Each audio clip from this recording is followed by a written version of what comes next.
All right, hey everybody, back with another news feed here for you. First one, starting off, what's the average life of a hybrid car battery? We're going to dive into this real quick, very, very quick, because I don't care too much about this stuff. But right here, it says on here that a lot of them, for vehicles sold in any of the states of vehicles sold in any state that follows the CARB rules, 10 years or 150,000 miles of coverage is required for the battery, be it a hybrid, plug-in hybrid, or battery electric vehicle.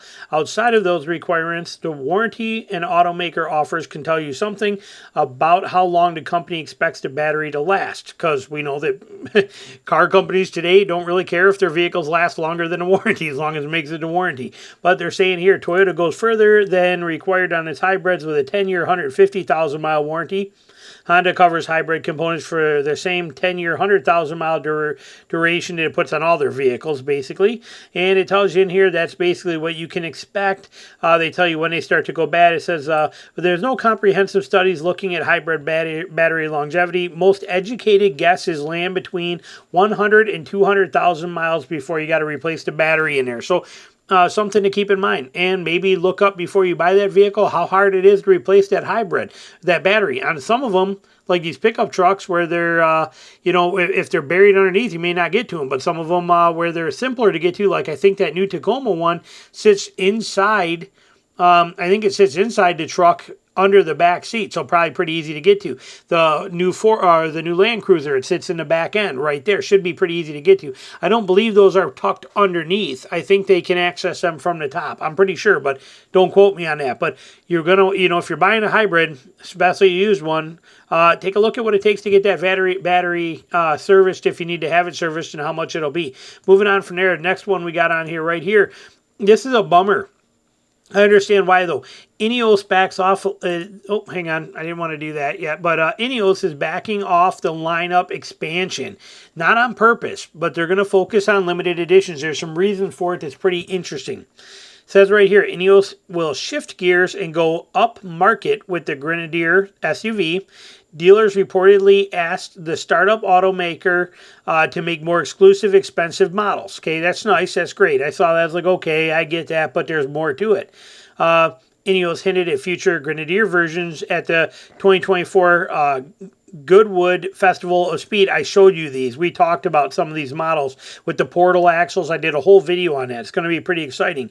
But it says, where was that? Right here. However, meeting all the regulatory hurdles, the new vehicles would have required, because they're going to bring out the Fuselin, and then they're going to bring out this shorter version right here that you see in this one here, the shorter version of the, basically it was like a Grenadier truck. They were going to just cut off the back half, and they were going to introduce this as a model. Whereas the Grenadier, and then there was going to be this little, that's a Grenadier too. There was a little some stupid name, Fuseling or whatever stupid thing it was, name-wise. Here's the Quartermaster on portals.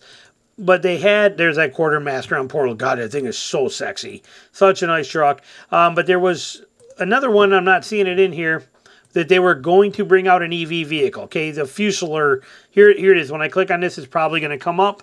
Let's do that once and let it see. This little thing right here was the intentions that they were planning on bringing out. Okay, it is not coming out now. It is not going to be coming out. And the reason for it is this right here. However, meeting the regulatory hurdles of new vehicles would require it proving too steep of a challenge for Ineos. The company's commercial director and founder, Ratcliffe told Autocars in an interview published on Friday. He adds the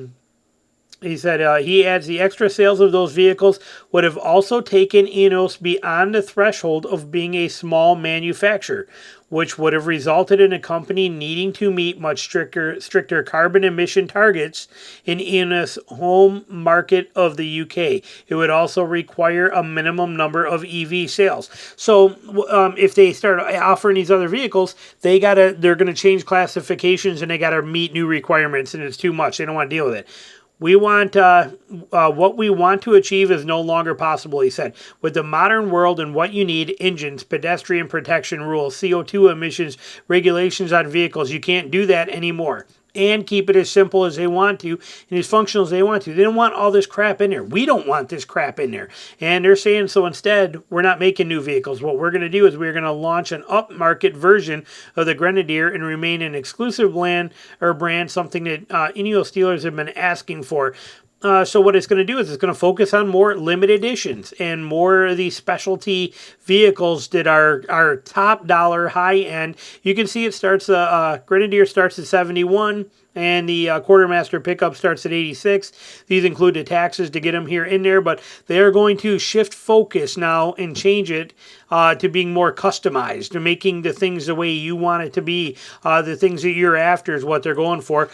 Again, something like this kind of thing is going to be an option. So they're not bringing out new models. Can't do it. Government screws it all up. That's what happens. But I would love one of these, but $200 and something thousand, a lot of money. But what a sweet rig that is. All right, so moving on from there. We go to this one here. Here's what we expect from the 2025 Ford Bronco Sport. We're not going to spend a lot of time on this. I covered it once before when things were still under wrap, but we know we're going to have tow hooks here in the front. Should be tow hooks that are placed on there. That's going to be really sweet. You also see that they give you a bull bar option on here, which is also very nice. And they have tow hooks mounted in the back. This is a very sporty looking little SUV, and I love these things, and their prices are great, and they're fantastic. Good hard plastic cladding here to protect from rocks. This is an ultimate little small adventure SUV. This thing is, I love this thing. Okay, there's a lot of great advantages to this. So we know that's happening. They're changing the screen. You can see here is the old screen, and they are going to, this is what it used to look like. Here's what it's now going to look like. Bigger infotainment system, you know, some mild changes in there, but still, like I said, a great little setup. Let me close that out. And they're going to give you some minor updates other than the screen. And they are also going to give you a all-wheel drive hybrid option in 2025. So pretty excited for what this little thing has to do and what's got to come in. Now, this article here is pretty interesting. Now, it's not real yet. Okay, it's hypothetical, but it's interesting hypothetical because it could be legit. Okay, Honda, Mitsubishi, and Nissan just came together and formed an alliance. We know that. We've talked about that before. This alliance between them yielded the first Honda truck result, albeit only virtually, but this is interesting. Okay, so they go on and they talk about they're announced how they're going to come together for the EVs, and they're going to join together and help create stuff in combat against China and China's EVs. And we know that. That's all cool. But this interesting part of this, it would be this right here. Well, it's too early to say if Mitsubishi will be joining them in that direction too. The CGI world has already jumped the gun with an emphasis on one specific model, the Honda's Ridgeline. More precisely, this virtual artist, better known as Thedel, on social media has resorted to CGI slicing and dicing the Mitsubishi Triton L200 into a new type of Honda pickup truck. It's very interesting. Of course, Honda has the Ridgeline model on sale in the United States, but the midsize nameplate is based on a unibody platform that underpins the age-old Passport crossover SUV. In fact, not only it can't reach the heights of a mid-size class where Toyota Tacoma dominates, it's also a slower seller than a Ford Maverick compact truck with another unibody. The gist of this unofficial, completely hypothetical creation is simple. If Honda decided the Mitsubishi Triton 200 is a classic ladder frame midsize pickup that would be too good to let go to waste with no sales in North America region, and morphs into a Ridgeline's beefier successor.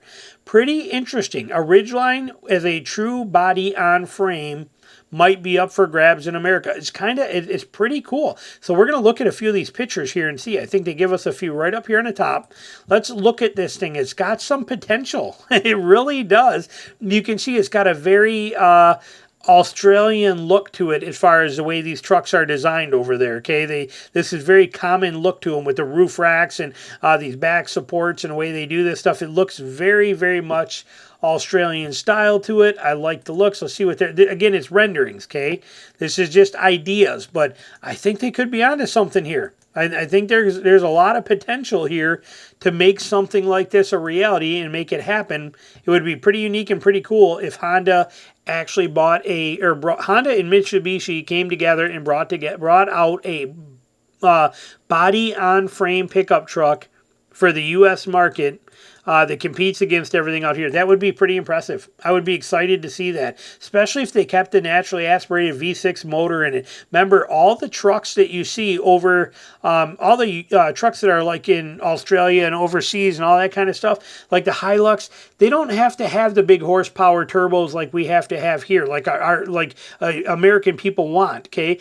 Over there, 148 horsepower Hilux is a killer truck. The thing's amazing. So, like I said, their naturally aspirated Honda V6 they already have would be perfect in something like this. So, let me know what you think. Would you be interested in seeing a Honda full-size or a Honda mid-size body-on-frame pickup truck? It'd be pretty interesting. Let me know what you think in the comments. Thanks.